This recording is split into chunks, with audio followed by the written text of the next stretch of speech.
Thank you, Mr. Chairman. Mr. Turner, you have a very impressive resume and career, Thank you, sir. and I've enjoyed your testimony today. You will find that we in Washington, we never make the same mistake twice. We make it 3 or 4 times to make sure that we get it right. Now, I have been here 8 years. I have watched us, on a bipartisan basis, spend tens and tens and tens and tens and tens of billions of dollars on affordable housing. And the result is that 10 years ago, the average age of a first-time home buyer in America was 28. Today, it's 38. We're going backwards here. A house that cost 4 years ago $304,000, a lot of money, costs $423,000 today. Washington thinks it can command the tides of the housing market, and we can't. Right. State and local government have a lot more influence than we do, much more. And I have watched us give state and local government billions, and they gladly take the money, and nothing changes. Because a lot of folks, their home is their biggest investment. And they don't want affordable housing nearby. And some of them don't want any new housing nearby because of the pressure it puts on infrastructure. If we're serious about increasing housing starts in America,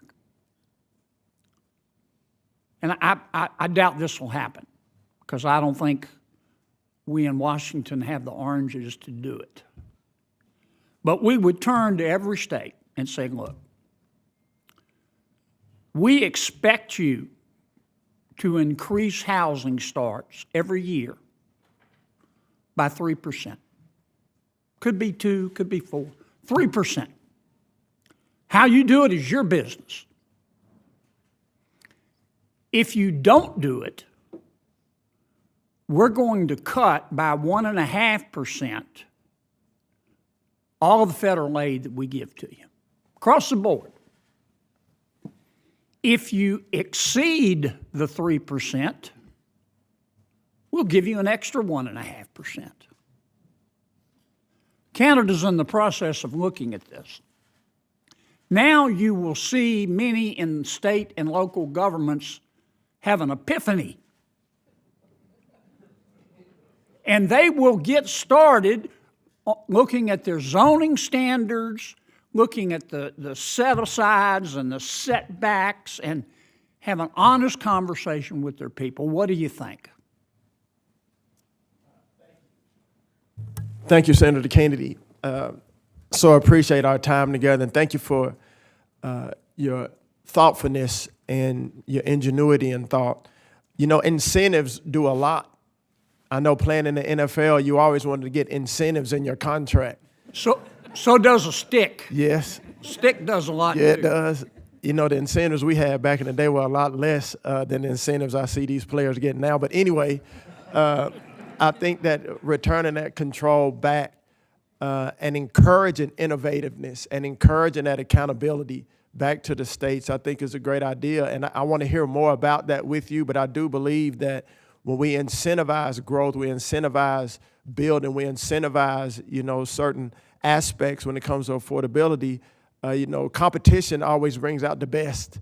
And so I look forward to hearing more. In Washington, they say the definition of insanity is doing the same thing over and over again and expecting different results. Senator John Kennedy just took aim at America's housing crisis, and his words hit hard. From skyrocketing home prices to stalled housing starts, Kennedy argues that billions have been wasted, and now it's time for a real fix. From skyrocketing home prices to stalled housing starts, Kennedy argues that billions have been wasted, and now It's time for a real fix. When it comes to affordability, competition always brings out the best. And so I look forward to hearing more and working with you on that.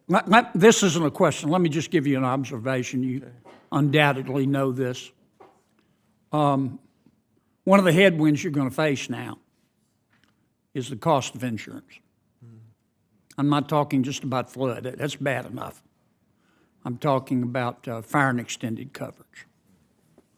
Under our chairman's leadership, Senator Rounds and I are working on a bill not just dealing with flood, but dealing with all casualties. We're going to have to face it. It's coming. We've all seen what's happening in California, but it's not just California. It's Appalachia, it's Florida, it's Louisiana, and we're going to have to address this. I'm not talking about government subsidies. I'm talking about setting up some sort of national program that invites as many people as possible to join so you can spread the risk, strict underwriting so that the premiums are not subsidized. And I hate to see the federal government get in the insurance business, but by God, it looks like we're going to have to, and I'm way over, but I used that extra time that Bernie gave me. Thank you, Senator. And 17 additional seconds. So you're right, he gave you extra time. Cortez Masto, exactly, who's counting. If you enjoyed this breakdown, don't forget to like, comment, and hit the subscriber button for more political showdown.